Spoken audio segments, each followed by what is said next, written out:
Take it away. Okay, thanks, Martina. Hi, everybody. Welcome again to Earth Nouveau. Here we are at our weekly hub of interconnectivity. This week, I've got an old friend come on. Now, Chris Jarrett, I've known for about 10 years. Chris is a QHHT practitioner. So most of you here will know that that is Quantum Healing Hypnosis Technique. Chris trained with Dolores Cannon. I think actually trained with Julia Cannon, didn't you, Chris? Dolores teaches you the first part and then Julia does the second part. Oh, there we are. Okay, so I might actually hand it over to you to do your own introduction. But what is very exciting for me is I had my first ever QHHT session with Chris recently, which was pretty awesome. I've had past life regressions before and I found it was similar, but this had lovely cosmic connection for me, which I'll happily share later. But I'd like to introduce Chris as our practitioner. I think you've done like over 80 to 100 sessions, haven't you, now with people? Yep. So yeah, there's 4 years of experience. Yeah, I've given up counting now. I love doing them, that's all. Brilliant. Okay, so you take it away, Chris. If you can tell us first a little bit more about you, because you know more about you than I do, and then if you could go on, to say a bit about your QHHT, and then we'll take it from there. Okay. Hi everyone. Nice to meet you. I'm a little nervous, to be honest with you, but I'm sure I'll get over that in a minute. But that's for me, it's a good sign. It means I'm doing the right thing. I actually met Dolores Cannon. I was investigating ways to help people who had more serious conditions to perhaps prevent them going into medicine and having surgeries, medications, things like that.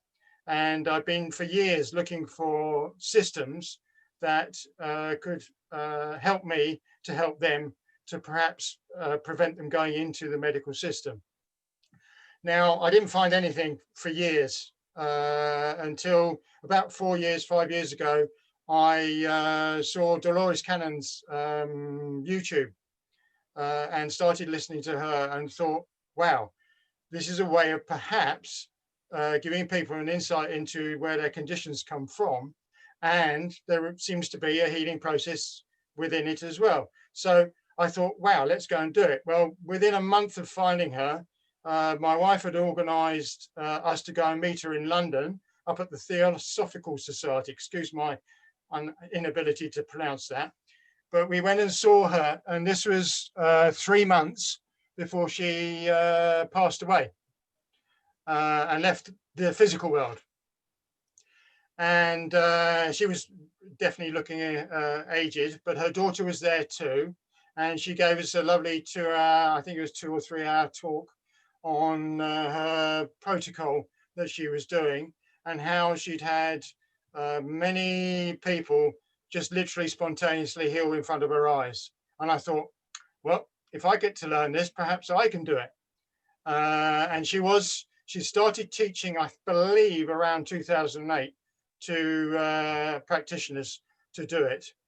So instantly I got back home, went online, found the learning, which was through another organization at that time on her behalf, and did the course. But in the meantime, within about 3 days, we found out that she was doing a level 2 down in St Ives in Cornwall in the UK within a month. And to do the level 2, you have to have 18 or more practitioners under your belt. Well, luckily, my lovely lady, Linda, has a rather large collection of people that she deals with. And every single one, most of them said, yes, I would love to be a patient for you, if you like. So I had my 18. So I was doing full-time in nursing because I'm a healthcare assistant in the NHS. And I was full-time doing that. So 3 days a week was in doing that. And the rest of the week, I was doing Quantum Healing Hypnosis Technique to get the practice in, to get the voice right, to get the way that I listen to clients right, the whole process that Dolores had taught and had been doing for nearly 40 years. And in a month, I literally did my 18, I got just 18 sessions just before the day we went down to St. Ives. And I met Julia in St. Ives because Dolores didn't come over. She was still in America. I think she was starting to become very unwell at that point. And Julia is the one who tunes your voice. She is quite psychic. And she's the one who listens to how you speak so that you get it into the right position, so that you can get somebody into the right place just before sleep, so that we can get the visions and the feelings that you would experience through a QHHT session. I did that. A week later, I came back to, that was 3 days. That was quite intense. I met some lovely people down there, practitioners around the UK, and still got contacts with most of them. But it was a wonderful way to learn something that I could really help people understand where their conditions come from. And do you want me to explain some of the session experiences I had, just to sort of give an idea?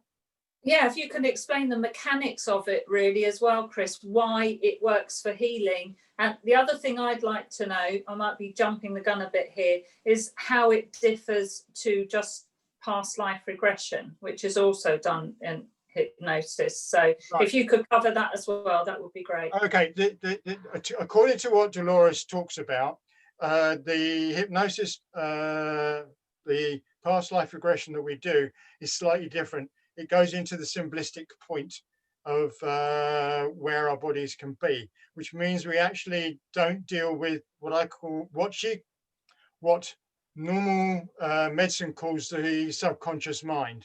We go past that. The subconscious mind is where you put in, say you want to give up smoking, or you want to lose weight, or it's auto-suggestion at that point. We go past that. We want to actually access the, if you like, Akashic records. It's not the word that Dolores would use, but it's a system, a part of you that is the next stage away from your body, but your higher self of what you can access. And so the actual system I use that Dolores taught me is in 4 parts. The first part is a counseling session, and that is where I listen to the client in front of me to their life story. It's like them rewinding their whole life story, and you tell me the whole thing, warts and all. Now, some people get really scared about that, and that can take about 10 minutes, and other people are really happy, and I end up having 2-3 hours of listening to their life journey. But often in that life journey, we find out actually where the cause of their conditions comes from. So in that part, a lot of the actual healing process begins, as I've had with most people. They've fallen in tears or suddenly realized something of where their condition did come from in this life. Now, once we've gone through that process, then Dolores, she's so sweet. She was absolutely adorable lady. She we had something called a potty break. Now, and that's her words, not mine. That's a potty break. So we would then break and then come back in, and then that would be the time I would get somebody onto something like a couch or a bed or wherever it is. I travel around. I've been to London many times. I've had people from other parts of the world, and I've done it on Zoom like we are now. And the next stage is to go into the induction stage. Now that is, in the old days, Dolores used to use the old watch the shiny thing, and that would get you into that stage of hypnosis. Well, she decided there must have been a much easier system, and she found out that actually visualization was a better and a quicker way to get to the simplistic point that she was working on. So that's what she came out with, which is what we learn now. we learn about a process that actually, it's like lulling you to sleep, but you actually go into that point of just before sleep where you start to dream. And that's where we try and get you to. And then we go into the past life. And that can happen via, there is an auto-suggestion in the build-up to take you to a place where you feel safe, and then you can actually have an experience. And that experience is you describing to me what you're experiencing. In other words, you can be on another planet. You can be, I've had people who are molecules. I've had other people who are other beings, even what Dolores used to call meat and potatoes, and that is another ordinary life. In other words, you can be a farmer at some place, and I've had those as well. And those lives can be one or more. Now, I'm finding recently that actually those lives can be also going into the future. They're not always in the past. They can go into someone else's future. That's not so common for me at the moment, but I have got other practitioners where it is a lot more common. And then after the past lives or future lives, whichever you want to call, and don't forget, from the age you are now to when you were born, that is actually classified as a past life. So actually we can get answers from even just this life. And I've had a few of those, and I'll talk about some of those later. And from the past lives, we then call in, and this is the other bit I get you to do, is to write some questions to ask your own self, your higher self, your true self, the bit that you can access. Remember that you're a multi-dimensional being. And I've had people that don't believe in any of that, yet they still are able to access their own higher consciousness. And you're only allowed to go to the point where you can access. You won't go any higher, because remember, your own higher consciousness knows where you are at, and that'll only allow you to go to where you will be able to accept the information that comes forward. So it's always based on what you are able to accept from the universe. So we meet your higher self, and that to me is one of the parts that's most fascinating, because I get to speak to so many very unusual beings. I've had light beings, people that come here just to be here. No other explanation, just light. And they're a frequency. And they talk about what their frequency is. One of my more recent clients, she was experiencing this world, but she was a connection. That's you, Laura, I think. I hope you don't mind. She was experiencing this world, but she also had a connection to another world. And it's a two-way stream. It's not just a one-way stream. It's a two-way stream. It's not just Laura, but others as well. And so I meet your higher self, and then we get to the higher self, and I go, okay, then, is it all right if I speak to you? And it says yes. And believe me, you go into that state where it's quite peaceful. And I know physically that you're at the right place, because I can see from your body where you are. And it tells me, the body tells me, physically it tells me. And I can watch your breathing, the way you relax, the way you speak changes when your higher self comes in. It's very different. I've had very quiet ones, and they're difficult to record, but I've had some very noisy ones where at one point I was told to shut up, so that I had to listen to what the higher self would say. So, but the elements of me being a practitioner is I allow whatever occur. It's not down to me. I'm just an investigator. I like to find out what's going on. So I talk to the higher self, and I ask those questions you've asked me. So you tell you why you're here, why you've got your conditions, how it can be treated, what it's for, and it goes on infinitum. Some people have 3 questions, other people have 20 questions. It varies. It doesn't matter to me. The higher self even takes over and goes, right, you're going to listen to me for a minute, and it tells me what's going on. And that's fascinating. So I've met beings that are literally would blow most people's heads off. And I just go, lovely to meet you. What can you tell me? I just find the whole thing fascinating. So that's the 4 parts of an actual session of what I would do. Most people who leave my sessions feel very lifted. I haven't had anybody that hasn't been. I've had people in the session go, I saw and experienced all of it, but I don't believe I got anything from it. Now, I'll give you an example of one person that that happened to. He caught me at a psychic fair. I think I was doing readings, or was I talking about, I might have been talking about QHHT at that time. And what happened was he said, I need to speak to you. I want to come and see you for a session. And he came with his girlfriend, and they both had a session. That was nearly 11 hours that day. It was a long day. Normally the sessions are about 4 to 5 hours on average. A single session, the longest is 6 hours for me. Dolores used to get up to 8 hours, but you have to remember she's had 40 years of practice, and she gets things happening. I'm a newbie compared with Dolores, let's say. Anyway, this guy came and saw me, and unbeknownst to him, we got the answer. We found out why he couldn't sleep. He would get an average of an hour's sleep a week. And this was tested in London. He was being tested with monitors and everything, EKG systems and everything. And he would wake up, his body would wake him up every 45 seconds. He was not allowed to sleep. Now, he didn't know why, and that's why he came to see me. He was lying on my couch while I was having the session. And for nearly 3 hours, he didn't wake up or move at all.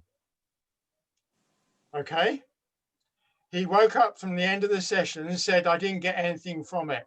I pointed out that he hadn't moved or woken up from what we were doing, and he was talking to me the whole time. I recorded him for nearly 3 hours.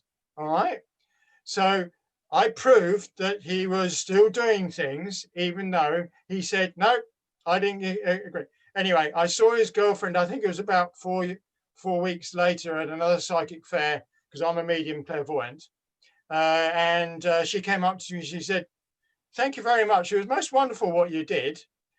My partner now sleeps roughly 3 hours a night.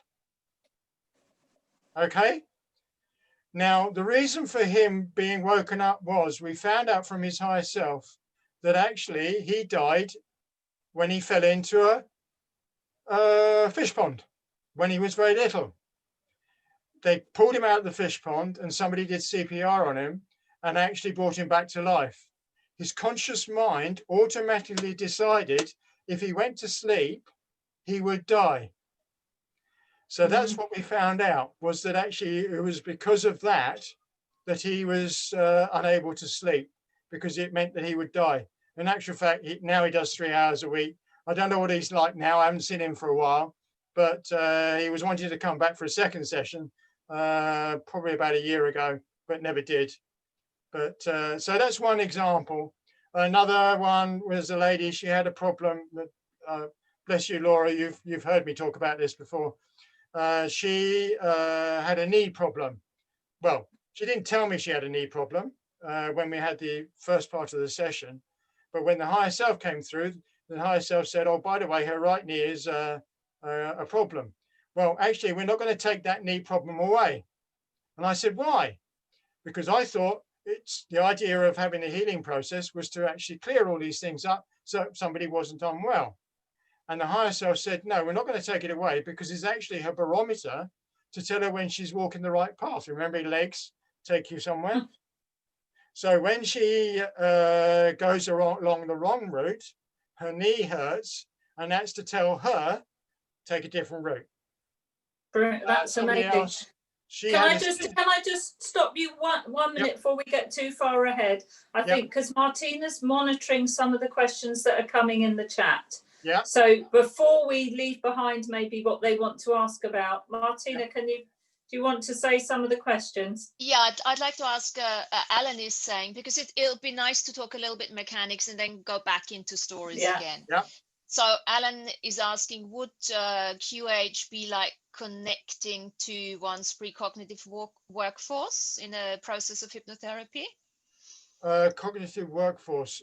Does that mean like the energy, universal energy? See, I don't know what that term means. Okay, so that basically means connecting to the different selves that are working with Yes, us. yes, it would do, because in theory, talking to your higher self, you're talking to every cell in your body, because each cell, from what I'm working out now, has its own higher consciousness, and you would be Yes. talking to that direct. Yes. Okay. Now I've got a question in terms of how does it differ? You mentioned one thing, that you don't necessarily want to talk to the subconscious mind. You're going to go straight to the higher self. You Yeah. bypass this, which makes a lot of sense from what we're talking in terms of autonomic nervous system, sympathetic, parasympathetic, Yeah. being actually tricksters anyway. So Yeah. that makes a lot of sense. And how does it actually differ from a normal hypnotherapy session? Because I get that asked all the time. It's a very yes, common question, and it yes, is quite difficult to explain the difference. The only difference I can say physically is that I see a difference in the way the body behaves when there is a higher understanding coming through. It's not like a hypnosis, as in, I'm not trying to auto suggest anything for anybody. It's about understanding, for me and for the client, where their condition or their problem or even life position comes from. And the only way is to bypass the conscious mind, which of course is always beside you. I include that in part of the process, because it's lying beside you, because it's looking after your body. Your conscious mind is doing the looking after of your daily day-to-day. And of course, it is, as to it being different to ordinary hypnosis, I've had both. And my own past life regressions, my first one was so-called through the old-fashioned hypnosis, because my friend was a standard hypnotist. yes. But for some reason, I jumped from that direct into a past life. And I think you just actually answered part of that question in saying it's the intention of the facilitator, Yeah, of the it very much is. hypnotherapist. Yeah, I firmly want to bypass what I call the lower understanding of somebody's physical mind. Yeah. Okay, thanks, Chris. Now, I haven't got any other questions at this stage in the chat. So if anybody has a question who wants to ask, go for it. Yes, Matthew. Sorry.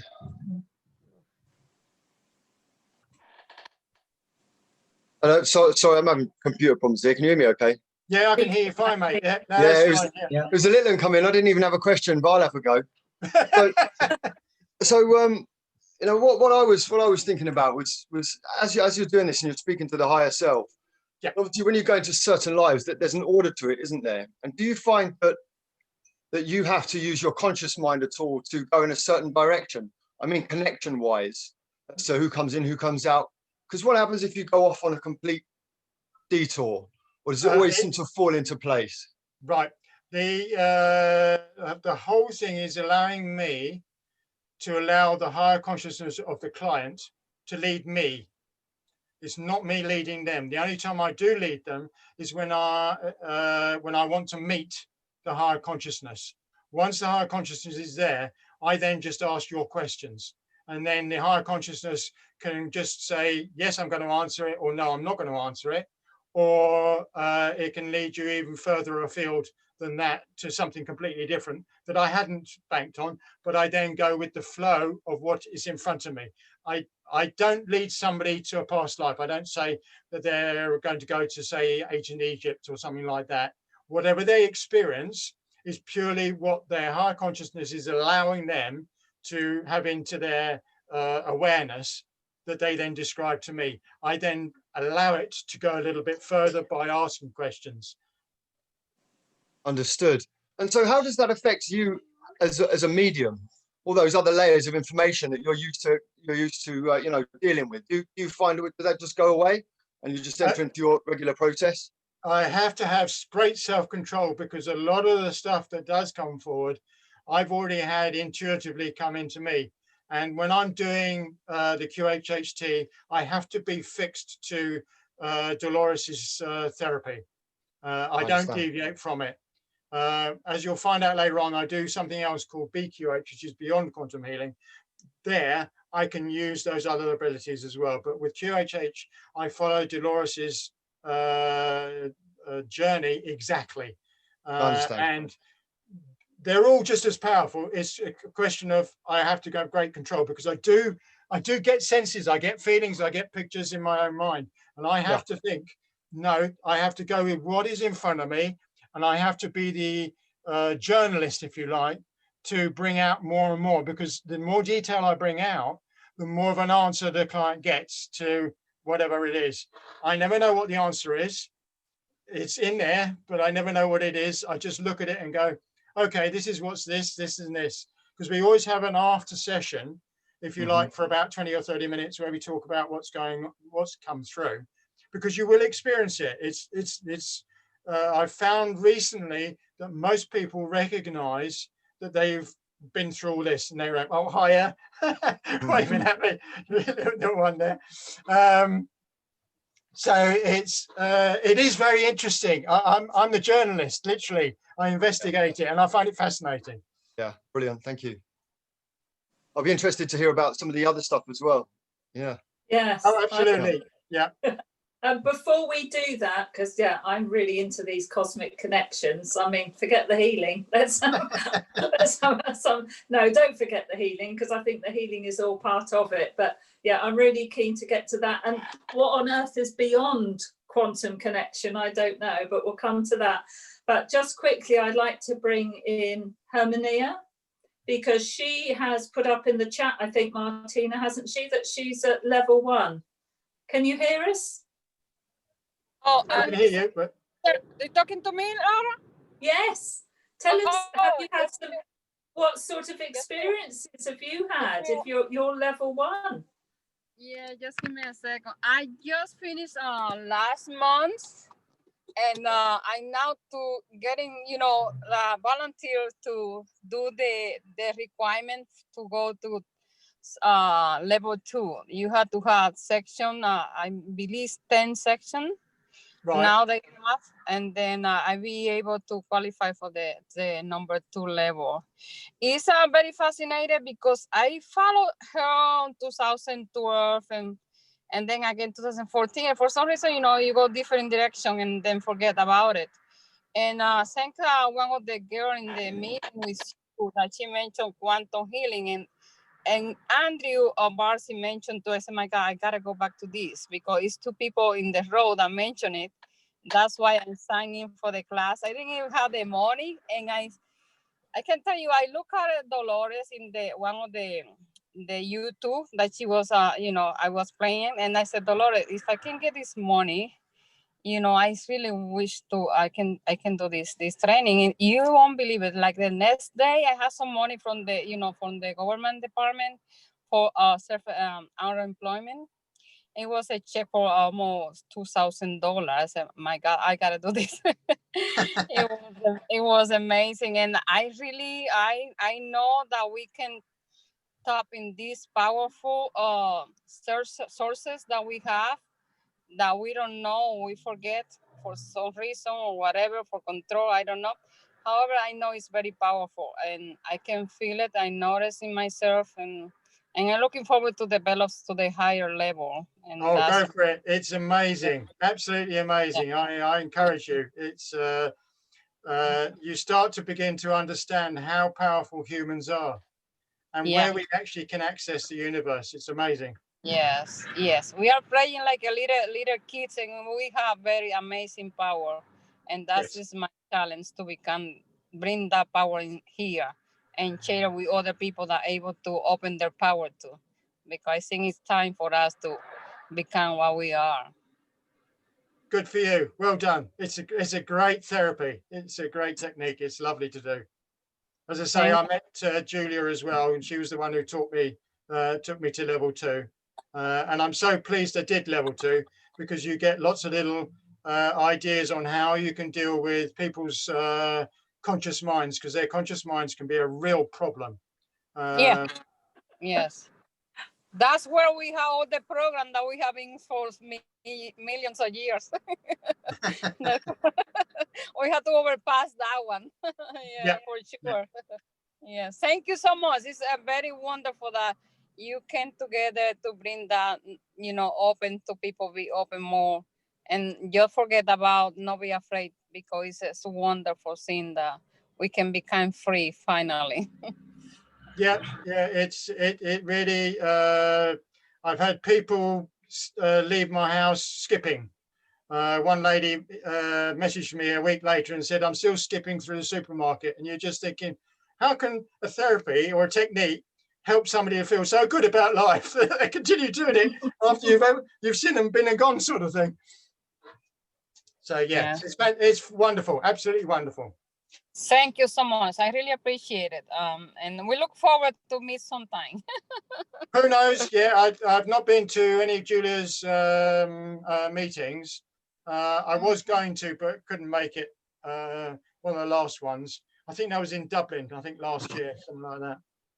But no, it's a wonderful, wonderful thing to do. And Dolores, wow. I've seen it. I'm going to put my mediumistic spiritual hat on for a second. I've actually been to her school on the other side 3 times, and she's still teaching the same thing, but far more advanced. Far more. Who's she teaching it to? Everybody who's still doing QHHT. She's teaching people from the other side. It's absolutely amazing. The only last time I travel at night time, I go to places at night, and I've been doing it for years. And each time I go, I always come back feeling absolutely exhilarated, like I've been on holiday. It's absolutely fantastic. You should try it. It's a lovely feeling to leave the body. Leaving the body is absolutely amazing fun. Anyway, I went to a school and I came back and felt exactly the same. Really elevated and lifted. Yeah, that's true. I met through one of the program with Julia. She presented a lady from Spain. Yeah. And just a few months after Dolores passed, she was chosen to be the outspoken in the Spanish community, because she was from Spain, and Dolores was teaching her personally from the spiritual world. It's very fascinating. It really is. It's an amazing therapy. People often say to me, "Why didn't I go any further to do level 3?" Because I'm sort of one of the older ones now. But I don't want to become a teacher. I just want to be able to do it and help people. And that's as far as I want to go. But certainly anybody who comes to me who's got an idea of wanting, and I've had a few clients that want to become practitioners, and I just go, do it. It's fantastic. Absolutely fantastic. It's a wonderful way of doing it. Investigating humans and their connection to source is brilliant. Absolutely brilliant. And we are so connected. There is no such thing as the individual. We're all one. Absolutely one. Yes. We are in the same boat, and then we have to help one another to get out of. Why we do the madness we do to each other is beyond me, because we're so connected. Absolutely connected. Doesn't matter what. That's what the illusion that have been sold to us, that we are separate. That's the way they control. Yeah. We have to be aware that we are not. Yeah, absolutely. Thank you, Hania. Thank you for that. Thank you. I'd like to go on to, if anyone's got a question on this. If not, I was just going to go on to beyond quantum healing, and I'd also like to hear Dawn's take on her experience of that after Chris has told us what beyond quantum healing is. But has anybody got a question they want to put in now before Chris answers that one? Okay, Chris, do you want to tell us what beyond quantum healing is? Okay, I got involved because I became a member of the original Quantum Healing Hypnosis Technique forum, which was designed for only practitioners. So we can share sessions privately as a QHHT practitioner. Well, when Dolores passed away, Julia pulled away from the original forum and set up her own, the school for Dolores Cannon. and you've still got the original forum going, and I'm still with the original forum. Well, what happened was, what I didn't know, and I found out through other practitioners, was that Dolores was looking at changing the QHHT protocol a couple of years before she passed away. She never got to do it because Dolores was becoming psychic in her later years.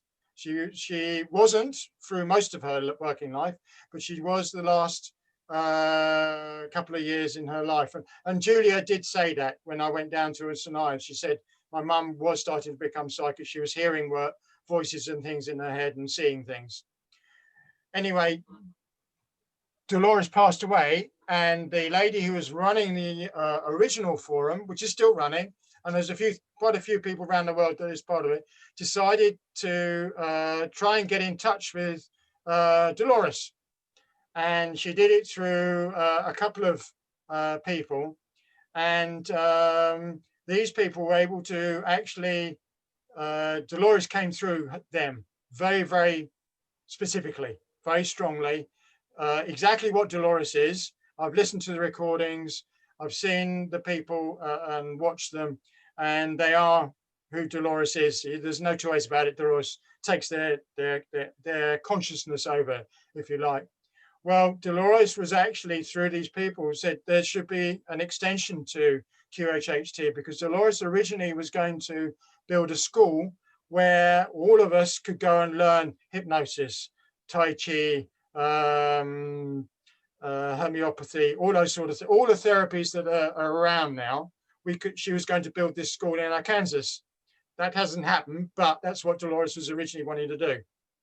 So this other lady, Candice, decided to see if she could bring the allowance for everybody to have not just QHHT, but be able to do something more than that.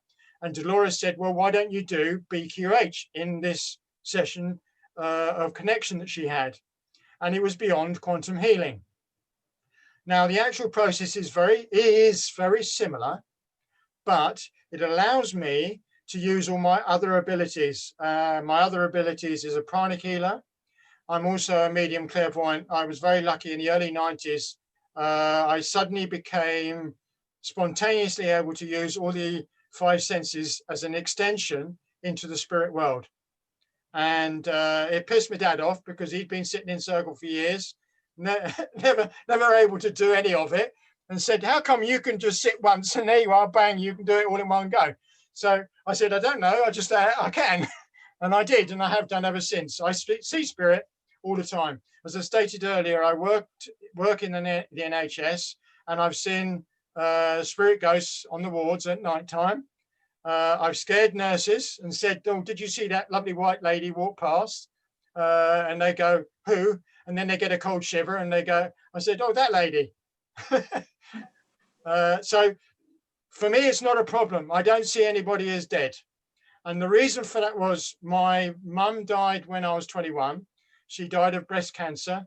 Well, she actually had a brain tumor, but she died of that. But she had breast cancer in the 70s and then died when I was 21 in 1981. And I grieved every year. I used to cry every year. Every September, I would cry for my mum. And I went and sat in circle. My dad invited me and said, why don't you come along and see what happens? So I did. I went along, not knowing anything about meditation, spirit, or anything like that at all. I think I'd read one book, and that was Mediums and Their Work. I don't know who wrote it, but it was about mediums and their work. I sat in circle, saw the lady's spirit guide, 300 foot tall, in front of me, White Eagle. Now, you might have heard of White Eagle Lodge in Hampshire. It's Worldwide Healing Organization. That was her guide. I also saw my mum with my eyes open, about 3 foot in front of me, sitting in a chair going, hi, I'm okay. And from then on, I stopped grieving. I suddenly understood there was no death. Right? I just knew. I can't explain it. I just knew. A couple of years later, my grandfather died, and he was standing beside his coffin and going, hey, I'm here. And I got all my uncles and aunties and cousins and family around me. And I couldn't say, oh, by the way, did you see him? I couldn't say it in those days. Now I wouldn't be so shy. I would tell people. and I do. It's a lovely journey I've been on. So beyond quantum healing meant that I could use those abilities, the healing abilities of pranic healing, which is immensely powerful. I'm a Reiki master. I still think pranic healing is about 10 times more powerful.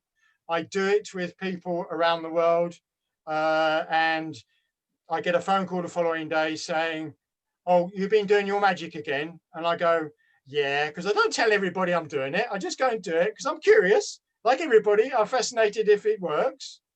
I'm a bit of a scientist in that respect. And the mediumship. I also teach people how they can contact their own higher self via meditation and meditation evenings. I actually take meditation evenings. And some people actually lose time when we're doing that. So, yeah. So are you saying, so gives me all an of that? allowance to expand it. Okay. So in a nutshell, BHQ, BQH. BQH is any ability that you have Can be to included in the access. session. There is a Right, hypnosis part. There is a part where we go to past lives. We go to the higher consciousness. But I can also use within that session, I can be a naturopath. So in other words, I can help somebody with diet. I can help somebody with the healing side of things. I can do pranic healing in that process. I can include every other aspect that I've learned within that session. QHHT, I can't. So sort of a spiritual free-for-all. In all intents and purposes, yes. Okay. So Dawn, what were your experiences with BQH?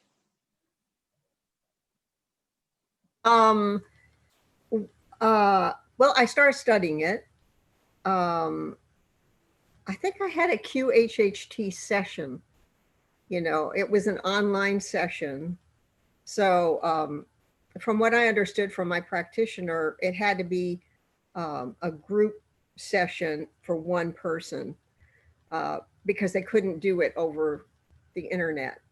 I think that, is that right, Chris? That's correct. QHHT, they frown upon doing it through the internet. I'm sorry, but most practitioners will do it on the internet now. Oh, good. That helps. So I did that. It was right in the beginning of all the virus and everything stuff. And so, and I had a lot of fear. So we worked on that a bit.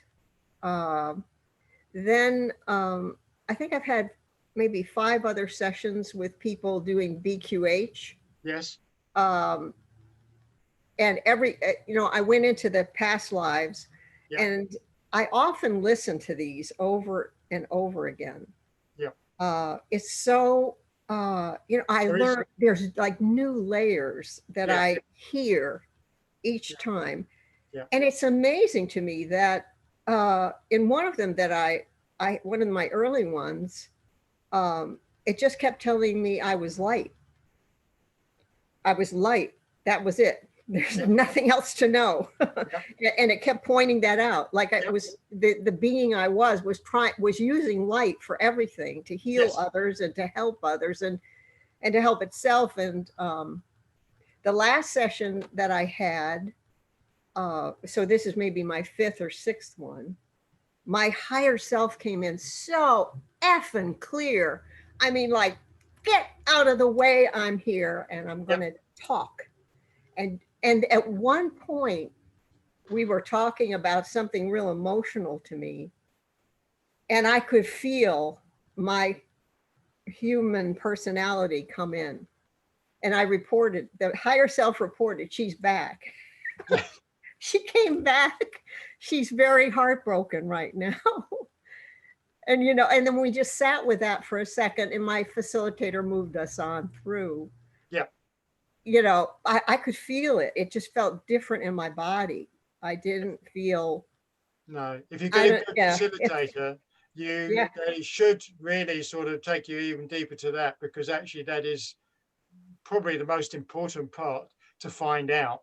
Because actually you get the answer. You do get the answer. It came, you know, the higher self came back in took the conversation, it just goes so deep. It goes so beyond, you know, and like when it goes to the physical body, it didn't reply to any of the questions about why is this hurting? Why is that? It had other ideas, other powerful, you know, awarenesses to bring in for me, which I keep listening.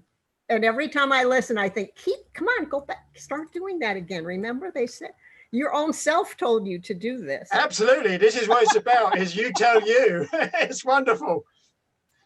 So it's been amazing. I just, if any of you guys are at all interested, I would say absolutely do it. Do it as often as you can. It's so amazing. I just love it. It's fascinating. Absolutely fascinating. I love every moment of it.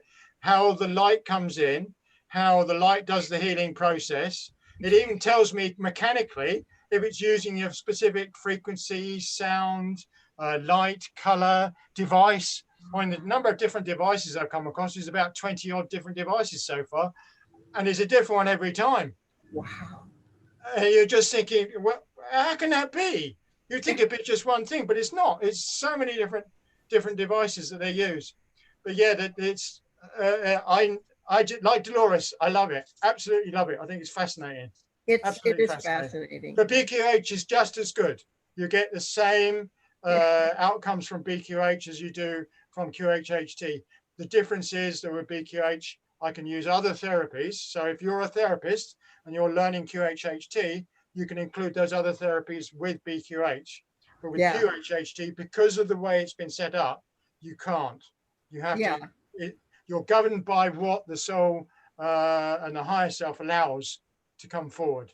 Yeah, at first I thought, oh, I should study QHHT because that's the class, you know, the Cadillac, the original or something, you know? Yeah. And then because of this was right as this whole lockdown was starting.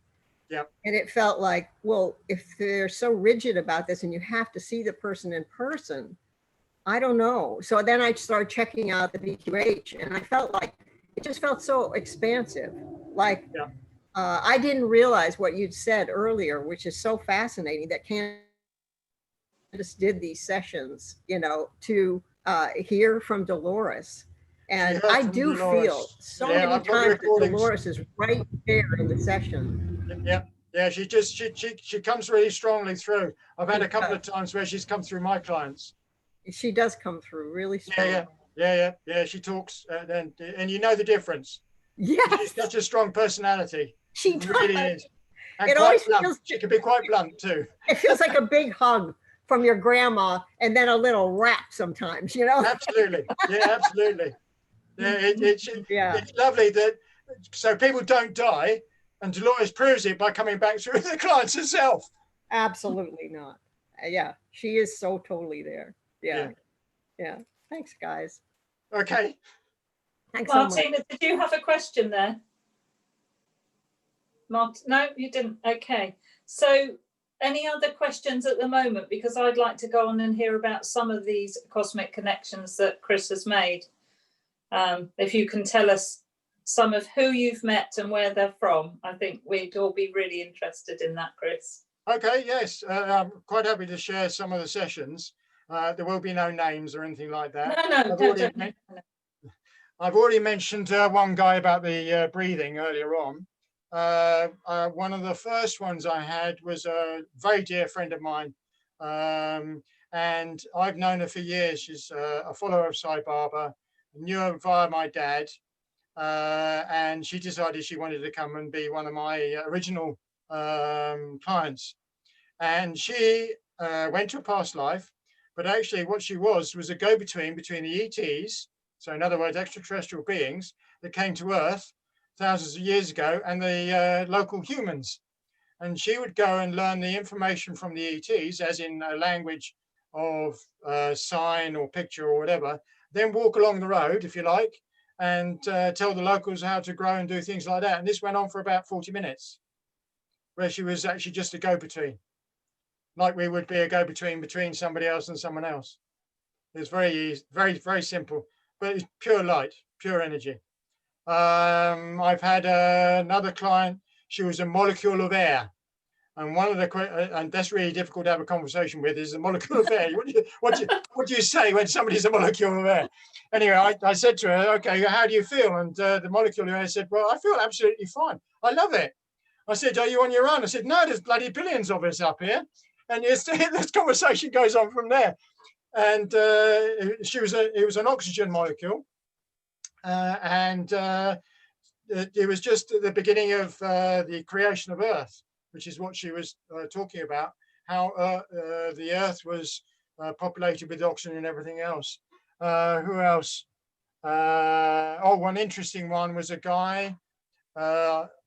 He found me, I think, on the official website, because I'm on both the Dolores Cannon website, and I'm also on the BQH one, which is actually Quantum Healers now. It's called Quantum Healers. And on the official website, this guy found me, and his request was that he wanted to contact his son. Now, what happened was, he's an Englishman, but he was living in Spain, and he insisted on coming to see me. So he flew over for 2 days so he could see me one morning to have a QHHT session.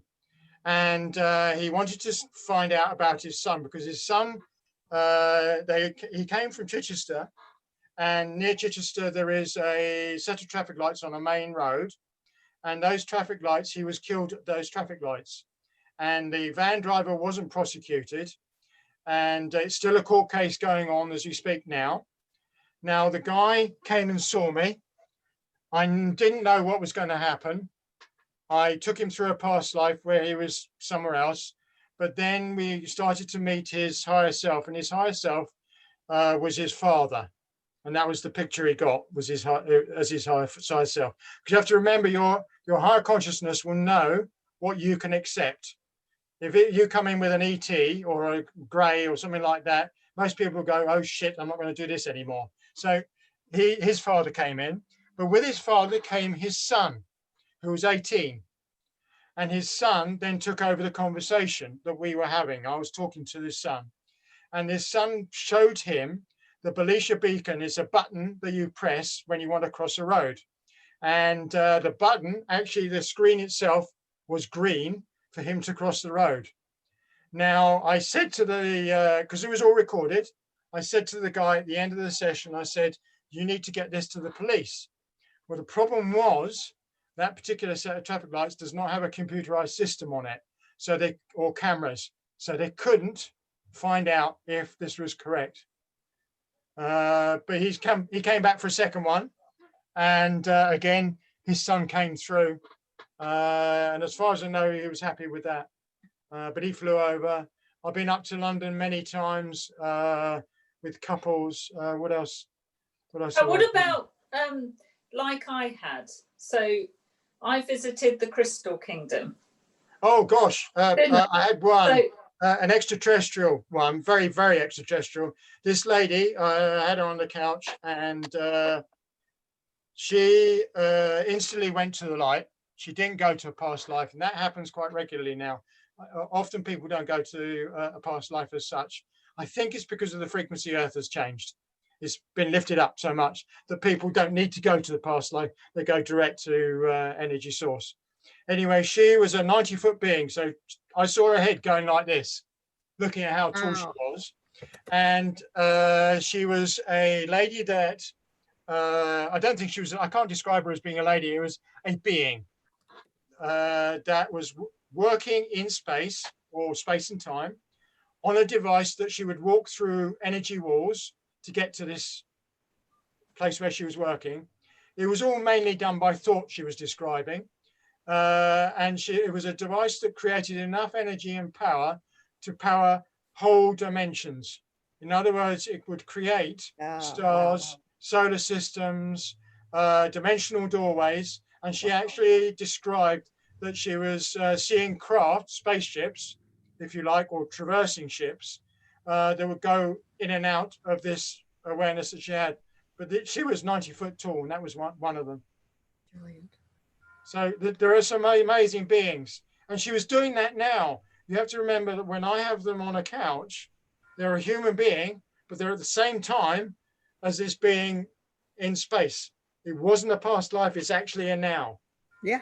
Because there's so much interconnection between everything we do. We can be a being of light as much as an amoeba. We're all doing that all at the same time. Yeah, well, we're multi-dimensional beings, aren't we? So absolutely, how that works. So has anybody else met any cosmic selves that they'd like to share? Cosmic selves. I'm not sure. Okay, so I'll just share mine quick. What kind of cosmic selves, Laura? Sorry? What do you mean cosmic selves? Yeah, other selves that are out there, other multi-dimensional selves from other planets or in other cosmic situations. Yeah, I've got one in Sirius. There was a recent one. There we go. Just kind of, yeah, and then another one in like an insectoid species inside the Earth. Go on, tell us about that, Matty. Tell us about that. So I first saw them during one of my meditation journeys, and it was like they look almost like the typical insectoid face, but they're almost antish in their bodies, but they're tall beings. And so I saw those, and they were in like a crystal city. If you can imagine like an ant hive or an ant hill, but it was all made out of crystal. And as you approach these kind of consciousnesses, you know, everybody's one consciousness as well. So the whole thing is connected by the Queen. And so, you know, you just kind of ride those situations, really. I didn't really understand too much about it. It's more sort of visual and you know, and experiential. Yeah, but then I had a meeting with AB recently, and he explained further on what it was. Yeah. Did you want to share any of that or not? Is that not for now? No, it's just it was another version of myself. That's all. We were talking about how the different species were bred out of their technology, and how they have to, you know, as the awakening progresses, how that many people are going to want to go back into that technology, how people are going to facilitate that process. So they'll go from human back into their original species skin suits. So it's, you know, it's typical AB stuff. Wow. Yeah. Normal. Yeah. It's normal, mate. It's fascinating. I love it. I love it to bits. I do these sort of journeys all the time, or I speak to them anyway, at least. Yeah. So people are doing it already. I mean, I had one experience early last year, and there was a lady who wanted a session in New Zealand. Again, she found me on the official website, and she emailed me, and of course with time differences, because they're about 8-9 hours ahead, it was difficult to get sort of married up to when we could do it, but we did it. I did it on the computer, and we went through the session, and while she was having the higher self come in, I saw on camera blue light coming out of her mouth and her arms, and I've never seen that in my life. Wow. I've seen loads of stuff, loads of physical stuff, but this just blew my head off. There's blue light coming out of your mouth and your hands, and since then she says that's what she's using to heal the people in New Zealand. That's what she's doing. Wow. So you never know what you're going to get. This is the thing with QHHT or BQH. I never know what's coming, and it fascinates me because you guys, humans, are just so wonderful. We're amazing creatures. We're so. It's just. We're talking about this now, and I actually get excited every time I start talking about it. For me, it's the right place to live is actually in spirit, if you like, or in the consciousness of everything, because it's so lifting, accelerating, and everything. I've had a wonderful life so far, and boy, I want to stay around and see some more of it. I think the whole damn thing's really interesting. Absolutely. Can I just read what Alan says here? Alan says, obviously, we can use this to finding our gifts, you know, as we start connecting to other selves. That would be that workforce, you know, that pre or post Cox, you know, we're talking about, or just other parts and avatars, you know, finding your gifts, intuitive journey with internal validation, that knowingness that we keep talking about, and a tool for hacking the reality. Absolutely. Oh God, I've hacked it. Absolutely hacked it. You are a hacker. Way past this reality. Yeah. I have a mechanical question, if I may. Yeah. Go on, Maxie. Yeah. So when you bridge past the the conscious mind, yeah, you're going through the parasympathetic and sympathetic, going through the central nervous system, and then you get to the point where the source connection, yeah. and then from that point therein, there must be some sort of bleed through from the central nervous system as well, because let's say a patient has an entity or something like this, or something attached to them. Entities. That must be allowed to bleed through into that session as well. Can you explain some experiences you've encountered? I had one lady. I went to London. She speaks light language, which I know Laura has mentioned before now, and I went to see her because she was going through some very difficult things. And she was a changeling, is where she went to, and she could become a changeling in any form.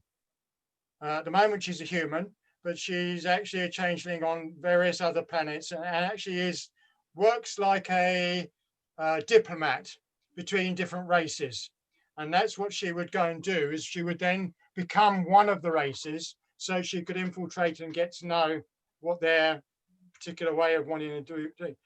She also had a very bad energy there too. Now that came up prior to meeting her higher self. And actually, when we met her higher self, she suddenly realized at what power she is. In other words, the true identity of who she is. And that is that we're gods, literally. And when she realized that, this negative entity, her body shook when it started to leave, because it was pushed out, literally pushed out, right in front of me. Her body was shaking when it happened. So yes, I've met many negative entities. Most of them, as soon as the higher self comes through, they leave, totally leave, because they start to realize that they are not allowed to interfere in a human soul. Not allowed to, universal law. It's like they've been brought into the awareness, therefore now their manifestation has been seen, and that's permission then to remove it, Absolutely. Yeah. The client gets the chance to actually start to realize that actually you don't have to allow any energy within your space if you don't want to. You have that much power. It's lovely to witness. More than once, but yeah, it's amazing, absolutely amazing. Cool. Are there any more questions in the chat, Martina? I haven't seen. No, entities having not a comment. I mean, not a question, but a statement. But I find it so interesting how so often the people see like a dead parent or family member, because that's what they can handle. And it's just what you can handle. It could be anything, but it's like so often it comes through as a family member. Yeah, or Jesus, or Buddha, or Muhammad, or you have to remember your higher self knows you best. And at whatever point you are, when say that's me, there's that up to infinitum levels.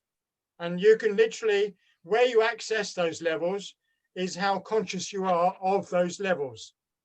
Now, most people who come to see me do ask to come for another one, but by that time they've jumped a few more levels. Yeah, it's really, really cool. It's like people who haven't really studied in the QQH or QHT. QHHT, yeah. Like they don't have all that level of prerequisite information, and maybe they go to a little local medium where they get a different circumstance. But that's really, really cool. But that a local medium will only interpret what comes towards them with their own worldview. With QHHT or BQH, you do it.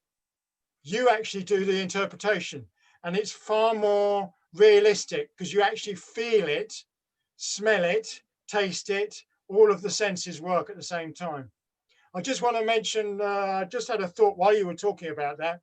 I had a guy 2 years ago now come to me for a session, and he was a physicist, and he was a lecturer on the top end of the physics. So I'm talking about quantum theory and beyond. He would go around the world, CERN, places like that. That's where he used to work. So I'm scientific minded, and I thought, okay, now I can handle a bit of this because I love a bit of science. Anyway, he came in. It was his wife that got him to come and see me because they were close to going to divorce. Anyway, he came and saw me, and for about 2 hours, he was talking about his life, and he was talking about his physics. And by the end of this, I was sort of, oh my God, I can't understand a word of what you're talking about, because you've gone into some of the physics that was way past what I understand as in physics. And I said, look, we're going to have to stop this because you're way past me, mate. You're just way past me. Anyway, I got him into the hypnosis. He saw his own life, but in a past life, and started to realize what was important in his life. And this is what he came for. Unbeknownst to me, he went home, and a week later, or two, I think it was Christmas Eve, I got it. They sent a parcel from Next, which is in the UK, of a bunch of flowers. And it came on the doorstep, and on it says, there's a bunch of flowers for you. And I'm thinking, my wife don't send me any flowers, and she doesn't. So I thought, who's sending me flowers? Anyway, I looked at it, and in the card, and I still got the card, and so I can prove it. And in it, it says, thank you so much, you saved my marriage. So you never know what the reason is that QHHT is for until afterwards, literally, and it can be days after. You can see clearly through that just how all the things manipulated and overcomplicated the simplicities of that guy's life. Oh, we're physics. Yeah, humans are brilliant. We're great like that. Let's make it complicated. The more complicated, the better. For me, it's really simple. There is continuous of life. There is no death, and we're pure energy, every single one of us. And I've been investigating this for 30 plus years now. And I get a question answered, I get another 1,000. I just go on, okay, then I'll find it somewhere. I'll get the answer somewhere along. So just search. I find the whole thing fascinating. QHHT is one way. BQH is another. Pranic healing is another. Spiritualism is another. Mediumship, all those things. It's just fascinating. The world. I now walk out, and if I'm in the right frame of mind, and I'm not switched on as into the physical world, I can see energy around everything, including cars, bricks, anything that you think were innate. I can see the energy around them, because everything is energy. Everything. Absolutely everything. Mm-hmm. So I want to just tell you guys something real quick. Yeah. Am I interrupting? No, go. You know, yesterday I was out at out of my little fire circle that I have, and I was listening to my higher self, and it said to look up at the sky at a certain point, and you know, I could see these tiny dots of light all over, tiny dots of light, and they said, "These are the guardians. These are the guardians." Welcome to my world. I see that every afternoon. Right? Every afternoon. You know what? That's something that I couldn't glean as well, because I've been seeing those tiny dots. I know they're not ships, but they're so rapid. And I was getting no answers at all. So they said, this is the guardians. Guardians. No, really? Yeah, wow. So beautiful. Casey's just messaged. She does as well. Oh, awesome. Yes. Do you know a lady called Marianne Williamson, who did Hands of Light book? Yeah. She was an astrophysicist, and she started to see exactly what you see, Dawn. And that's why she became a healer instead, because she started to see the specks of light. That is so beautiful. Hey, you know, Chris, one other thing I thought of when you were speaking is one of the sessions I did, I asked about, I had a German Shepherd dog who was I got it to be a companion dog to go to hospitals and to see nursing homes. That was the dog they chose for me. And when we got her, she would bite anyone that came close. She did not like anyone except us. 5 people. And during the session, the most beautiful thing came through is that she came to unite me and my husband. She didn't come for what I thought. She came for what she came to unite us. And it was just, she absolutely did that. It was, and that was a beautiful clearing for me to let go of all that stuff that I tried to do that didn't work because I was pushing against who she was and what she was here for. Yeah. Who lives in the synchronicities in the world? Synchronicity, yes. So beautiful. Every day, every 5 minutes, I get them all the time. That's how I live my life now. I just follow the synchronicities. It's just, I just go, oh yeah, I'm going, yeah, I'm going, yeah, I'm going, and I'll just follow the pathway. It's like the universe gives you the big red arrow, follow this route. Yeah. Lana was just asking you guys, what color is the light that you're all seeing? I see like it's the same color as the stars, but it's just like it's just white like the stars. But instead of when you see the ships, you know, they have a certain movement. It's just kind of, it's like a speckled flickering, and if you, once you start looking at it, it opens up and you can see it more. And it's just like there's just tiny little twinkles all over the sky. Yeah, it's not the same as the ships. I had a friend many years ago who taught me to meditate much better. And she would look out the back of her house over the English Channel and watch the spaceships flying around. She'd do that every evening. I do now. I had that experience. I had that experience with a psychic I was studying with years ago. She lived on the ocean, and she would say, all the spaceships out there, you know, and I remember asking my higher self about that, and they said, I said, was that my imagination, or that they were there, that I could see them, or was that real? And the higher self said, the imagination is the same thing as real. It's just on a different vibrational level. Yeah. Yeah, I'd say frequency, but yeah, same right? way. Yeah, frequency. She might have even said that. Also in your DNA as well, whether you can have that kind of experience and what kind of, whether it's a positive or a negative one, it's all within your DNA as well. So you do find that certain people just have those experiences. I've been standing another, and there's cars driving past, people walking past, and no one else is looking up. It's just me that's looking at them, you know. It's so strange. These things, they don't have that instant gratification behind them. There's always room to disprove them, you know. In your own mind, it goes to. My wife and I had a very strange experience. We went to Paris for the first time. Oh God, this is 10, 12 years ago now. We'd had a few to drink, as you do in Paris, because you enjoy it. And we walked towards the Eiffel Tower. We looked up and there was 3 lights, and I've got the picture on my computer, and these lights were spaceships. Nobody else was looking, and you literally see them do this. That was my first experience of sort of seeing an extraterrestrial, really, was above then. I've met ET. I've been to meet ET. No, seriously, I asked to go and meet ET. The universe will take you. If you want to go and do these things, you can go and do them. You just asked to go and do it. And not only did I do it once, I did it twice. I got a question. If anyone has just seen this happen, like so often when I'm walking on a nature trail or like biking on the road with my bicycle, whenever I look up, like above the tree line or above like the hydro lines, there's like this black, white, staticky field, and then it kind of like just disappears. That's beautiful. You're starting to see the aura of the earth. It's amazing. It's just like when it'll be there and it'll. Yeah. Best time to see any aura is twilight, and you can see it much better then.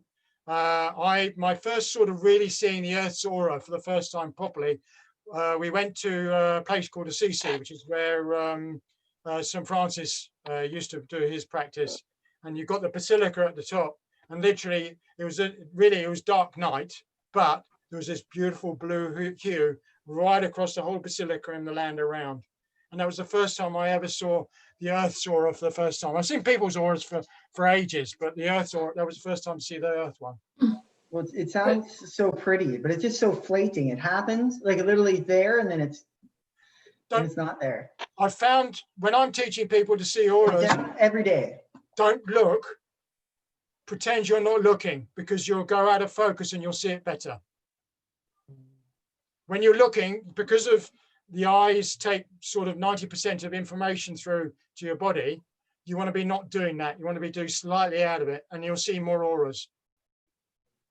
I find actually Looking at the air in the middle of the room. I find if I have closed my eyes, I can actually see it much clearer. Yeah.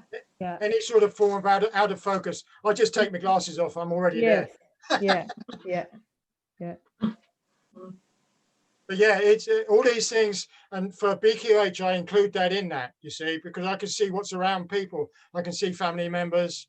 I talk about their children. I do even psychic fairs when I'm doing it there. I describe who's with them, and people just go, "How do you know?" And I say, "Well, they're right in front of you." Because they're not, for me, they're not dead. I don't see anybody as dead. I don't see anything as dead. Everything's alive. Everything. Yeah, I think we're all pretty well switched into that in this group. Yeah. It sounds in accordance for there's no such thing as living or dead revocation. Yeah. It's just an awareness. That'd be a good one, Sean. Yeah, it's just an awareness, isn't it, of what you're going to allow yourself to understand. Yes. I was saying something to myself one day in the kitchen, and my little 5-year-old grandchild came in and he said, "Who are you talking to?" And I said, "Myself." And he said, "Oh, you're talking to your imagination." And I said, "Yes." And then he said, "Okay." I said, "Do you talk to your imagination?" And he said, "Yes." And I said, "What does it tell you?" And he said, "It always tells me when the birds are up in the sky." And this is interesting because this little boy is able to stop outside and point up and say the type of bird that is really way up high in the sky that nobody can see. But if you really look, you'll see what he's pointing at, but you have to really stand and look at it. And I don't know how he knows this. He's just walking around, he's playing, and all of a sudden he said, "Oh, did you see such a thing?" And he knows the birds as well. He's really interested in the type of birds. But it's just fascinating that he can do that. And the other thing I was going to say earlier about the imagination, you know, and how it all happens in the imagination. I think that's where the conscious mind does a bit of battle with the imagination, because it questions that, you know, are you imagining this? Is this real? And I do that myself as well. You know, I wouldn't have had QHHT. But, QHHT, I know it's a mouthful, isn't it? I haven't had one of those, but I would have experienced meeting my higher self through shamanic journeys, or even through not even trying at all, daydreaming. Yeah, daydreaming is probably the best way. Yeah. I often do through that, not even having to try, but I still would love one of those sessions. They sound fascinating because it just sounds so orderly. And my meetings are not orderly. They're kind of just happen by chance when I'm not listening to myself or looking at myself. You know, it just sneaks in. So yes, it's I just love doing it. I've been wanting to find systems that I could help others without touching them, governing what they experience, that they could then realize it's just them telling them. And all the things I do are exactly that, apart from the mediumship and things like that, but that's my interpretation then. And of course, most people realize that it is an interpretation, because my worldview is like that, your worldview is like that, and they're going to be vastly different because of different experiences. But yeah, no. Yeah, have a go. Have a go. Unique little story for this.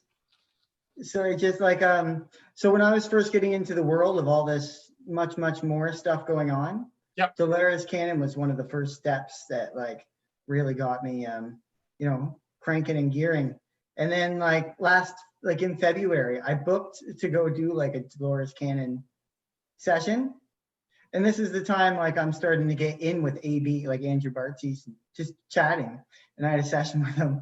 And I'm like, yeah, I booked this quantum healing hypnosis session. He's like, talks a little bit like, what are you doing that for? I'm like this. Now he's like, yeah, don't do that. Cancel that. Go to this. This isn't for you. You don't need to do this.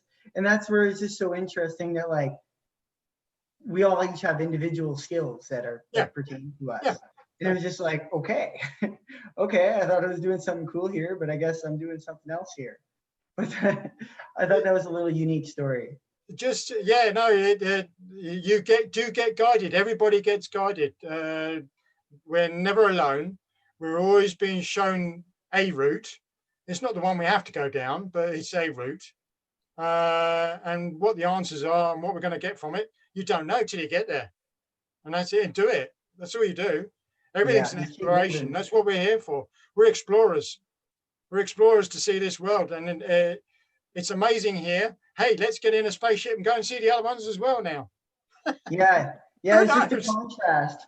Not yet, guys, not yet. So much advice that he would tell people to go do a quantum healing hypnosis thing. And I'm like, I'm going to do that. And then I went to do it. And he's like, no, don't do that. That's not for you. And it's like, oh my God. Martina, has Lana put a question in the chat I haven't read? Sorry, yes, we got a question from Lana. Do you get success with every client you work on? Success is a bit of a quantifiable thing. Some people want a complete cure, if you like, of whatever is going on. I never say that I can do that, and I never say that that is what's going to occur in the healing process or the experience. Most times, I would say everybody so far, touch wood, has had a positive experience and a change in their life pattern because of what they've been through with me. As to where it goes, I never know, because it's only until sort of maybe months later or even years later that somebody gets an experience where it changes. The one thing, like you said, Dawn, one of the problems is my biggest bugbear, if you like, and Dolores had the same problem, was that people don't listen to their recordings. They need to listen to them. They're important because it is in the healing process. And Dolores used to banter on about it in her training. Get them to listen to their recordings. Is the healing process included? And most people don't. If somebody contacts me, say 6 months later, I say to them, did you listen to your recording? I've had somebody recently and something happened whereby he was Alzheimer's and he created a bumblebee, and that was his connection to source. All right. So he then used that to control the anxieties that he had. I have no idea why a bumblebee, but that was what came forward. But he did not listen to his recording. So his problem reoccurred until I said, go back to your recording, listen to it. He then reinitialized, if you like, his own hypnosis to help him out. And he's now steady again because he's listened to his recording. So if you get a session with anyone, doesn't matter who, listen to the recording, all right? And they should, every session should be uplifting, every one of them. There should be no negatives. I don't get negatives at all. Only if they're negatives that need to leave the person and then they're released in the process. You know, Chris, we sorry, Martina. I was going to say, Chris, we in the teachings that we get from Andrew, he goes a step beyond and says you must transcribe by hand when you have these sessions. And we've all found that, you know, listening to something over and over again is a part of our process. But then when we actually manifest it and put pen to paper, there's all these other layers of information. This is what people don't understand, is that we are multidimensional. So there's layers of information in these things that can't be rationalized all in one moment. No, but that's what people are used to wanting. They want to have the answers. Boom, there, thank you, I've paid my money. Now I've got my healing, but it doesn't work that way. Most people don't understand that. Yeah. That's the biggest problem, is that every single client I've had wants an instant cure, because we're used to going to the doctor, getting a pill and it's done. Or I can buy it online and Amazon deliver the following day sort of thing. with this sort of therapy or any natural therapy, it takes time because your body has to heal, and it takes time to heal in whatever form of therapy you use.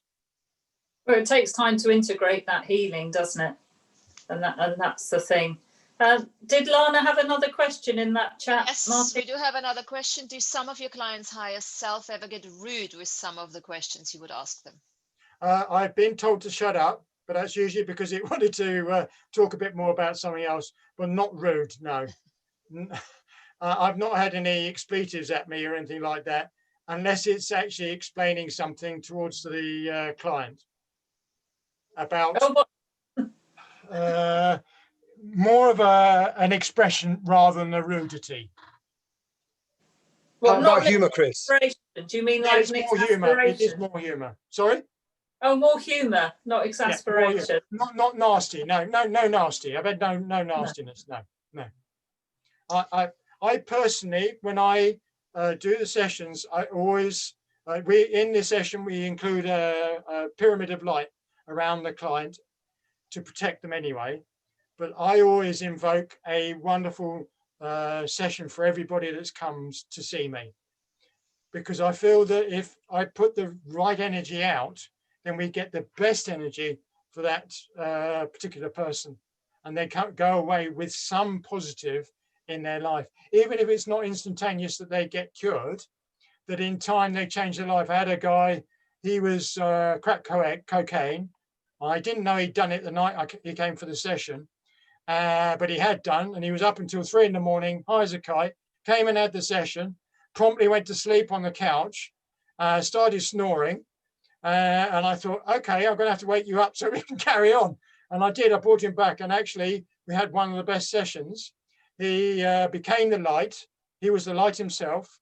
He went around all his family, healing them. He beat the cocaine mountain. In other words, he's not doing cocaine now. He's got a new girlfriend, he's got a new child, and he's got a better job. And that was all came out of what happened that particular day. So you never know. No. Fabulous. Any other questions in the chat there, Martina?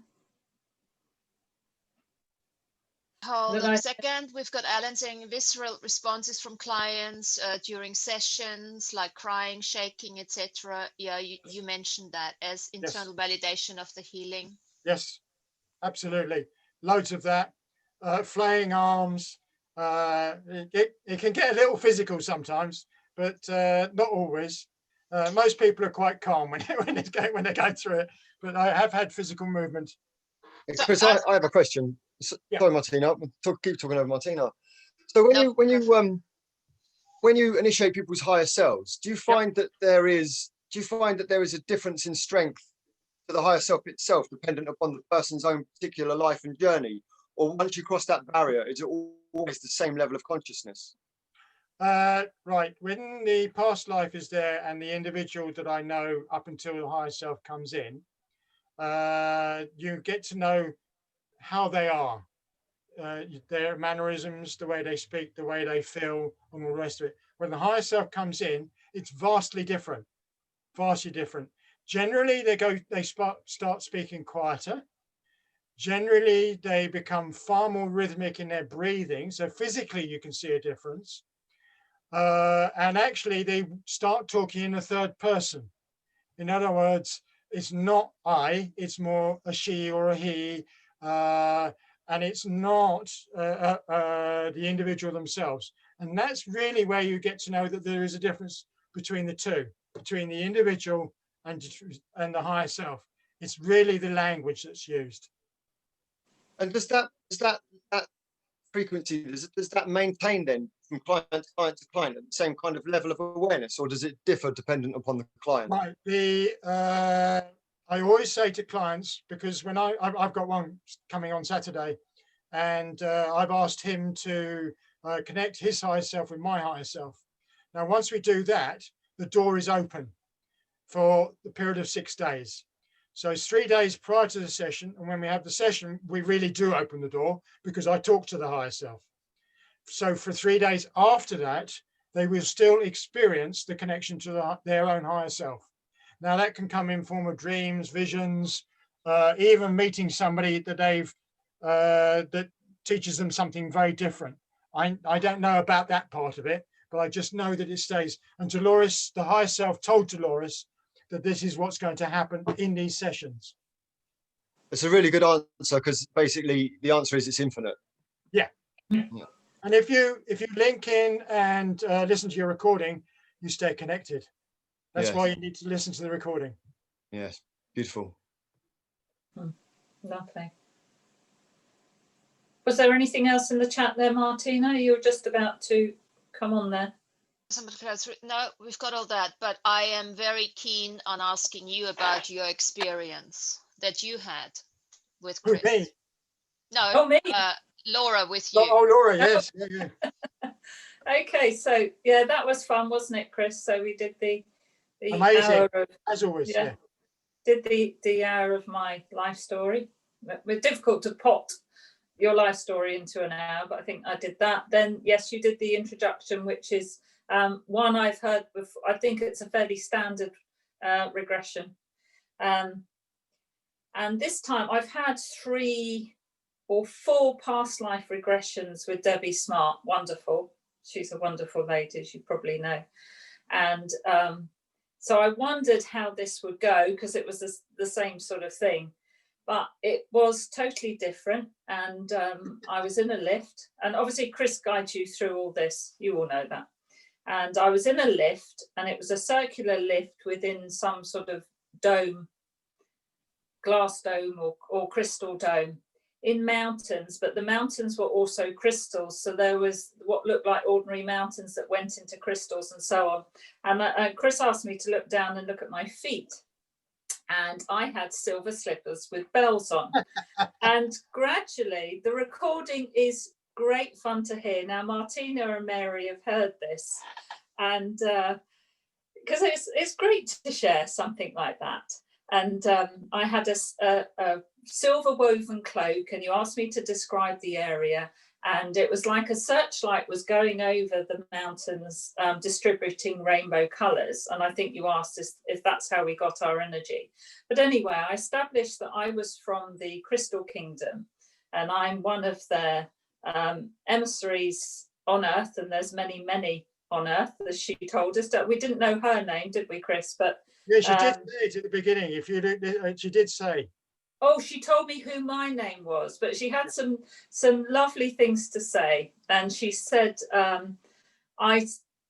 she said about me, I smile a lot. And I mean, it's a shame there's no video of it, but the whole time my mouth, had such a wide smile, didn't I, Chris, the whole time? Yeah. You couldn't get any wider. It couldn't get any wider, could it? When she was talking, and my voice definitely changed. And we had a lot of fun with buying you or getting you silver slippers with bells on. And she told me to work with selenite more.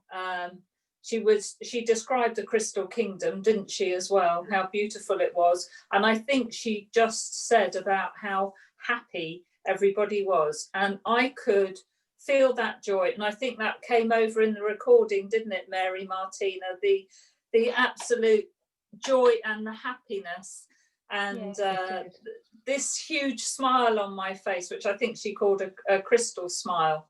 So that really was a wonderful experience. And Martina and Mary don't know this, but the next day I was walking on the beach, and I picked up a stone, and where the stones break, you get the crystal on the inside, and it was the shape of a smile.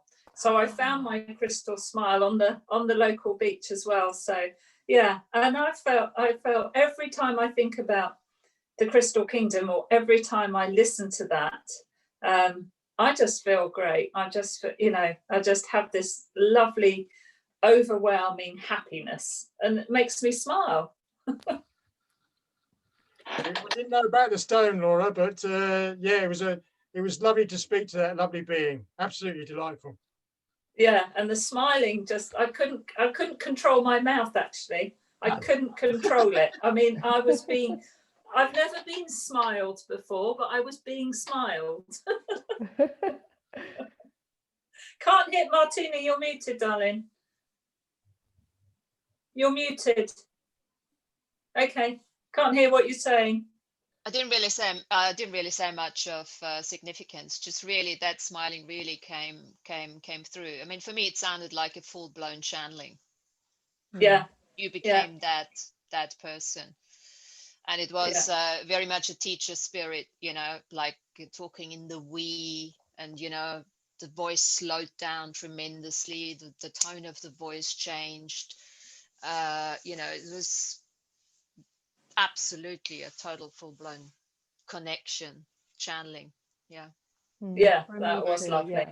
Yeah, I felt that too, that it was channeling. It was lovely. It wanted me to go for a session, actually. Yeah, it was great. I mean, I suppose you'd call that channeling as well, would you, Chris? Yes, in a form, yes, because it's being recorded for you through you. So if anything, you're the channel. Yeah, that was great. That was really fun. And my higher self after that wasn't quite so interesting. Wasn't quite such fun. So it was a lot of stuff I knew. But I think you're right, that which is good that I knew, because obviously I must have been listening to my intuition. But you're right. I think my voice changed with the higher self. You become a bit more, bit slower, possibly. Most people's do. I've had a couple where 2 or 3 where the voice has become even more prominent. In other words, a lot stronger. And that surprises me, because that's not what I'm expecting. I'm expecting the quieter voice. But when it does, it means that they're going to take over, and the voice takes over. Yeah. Yes. Yeah. I was first time of having it, and I think I was very fortunate, but it was just a great session. You know, it was just great. So yeah, I highly recommend it. Some of you have already had it and been there. So we've got any more questions? What time are we now? Have we got any more questions for, thanks Casey. Have we got any more questions for Chris while we've got him here? How do we get a hold of you? Yeah, we'll come to that, but yeah, do it now, Chris. Yeah, that's fine. I'm on www.awakening-to-spirit.co.uk. Are you able to type that in the chat? Oh God. No, don't worry. Okay. You're confusing me now about technology. That's okay. That's fine. Is that the only way to contact you? Via email. It's Pranic Chris, which is Pranic, Pranic, Chris, CHRIS @gmail.com. And they're the best way to get hold of me. And do you do it virtually? Someone's just asked. I can do it on using webcams. I have done, as I mentioned to you earlier, a lady in New Zealand. So yes, I'm not a lover of it, but I do it. I prefer in person, but I can do it. If it's somebody in another country, then I'm happy to do that. Great. Okay, so Dawn, go on. So who didn't get the details now? Chris, if you're going to give them to Laura, and Laura will put them into the details. So I put them on the YouTube, and then so that you can find it all there, so you can get a hold of Mr. Jarrett. Yeah, and what's Casey asked? Casey's asking something, Martina, I can't read. Okay, my recommendation for finding someone locally as well. Yes. Best way is, there's 2 websites. One is quantumhealers.com, which is American. Well, they're both American, actually. One is quantumhealers.com, and they do have BQH as well as QHH. So you get the offer of both those. The other one is also the official Dolores Cannon .com website, and you can literally go on both those. You can find a practitioner just by dialing where you are, what level you want, 1, 2, 3, whatever, remembering that as you go up the levels you pay a lot more, because it gets expensive, or can get expensive. But both those places, I'm on both of them. But I often, if somebody comes to me, I had a lady come from up York, which is North England, and she was going to spend a fortune coming down to see me. And I said, look, I know there's a practitioner up there. Just let me have a quick look. I went on the website and dialed in where she was, and I put her in touch with somebody more local. And I'd rather people not spend money. I'm not into that. I'm not into taking money from people. I actually had one client come to me and say, I want a session, but it was the friend that she came with who had cancer that wanted the session. And when she came and had the session, I said, what the hell are you doing here? Go home.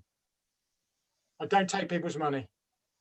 If there's a real reason, then I'll do a session, but otherwise I won't. And I use my abilities to find out first, because as far as I'm concerned, if somebody doesn't need it, they don't need it. But yeah, those sites, my own site. I do lots of other things. There's BQH, QHHT, the pranic healing. Have an investigation on that. You'll find that on YouTube. That's quite fascinating. That I do, and I've got a clients at the moment, not clients, who I'm doing pranic healing in London. And this lady was having surgery for a burst appendix, and it went very much easier, and she's almost okay now through me doing a protocol. Pranic healing is about protocols, it's different. It works on the energy fields. I'm a medium, clairvoyant. I teach it. If you want to learn how to do it, fine, I'll teach you. If you want to become clairvoyant and see everything, by all means, but most people, I think, can do it anyway, naturally. Wow. Fabulous. Thank you very much. So if there's nothing else, Martina, you want to cover before we sign off? No, I think we've gone pretty well. Thank you so much. I just want to say thank you as well to Chris, and thanks for Laura for bringing Chris on, and thanks for everyone to pop on, of course, as usual. And the recordings are going up, and that's it. Oh, bless you all, and thank you for inviting me. And thanks, Chris. This world is amazing. Thank you, Chris. Absolutely that amazing. was awesome. Thank you. Thank you, everyone. Thank you, guys. Chris. Bye. See you next week. See you next week. Bye. Thank you, Chris. Thank you. Bye.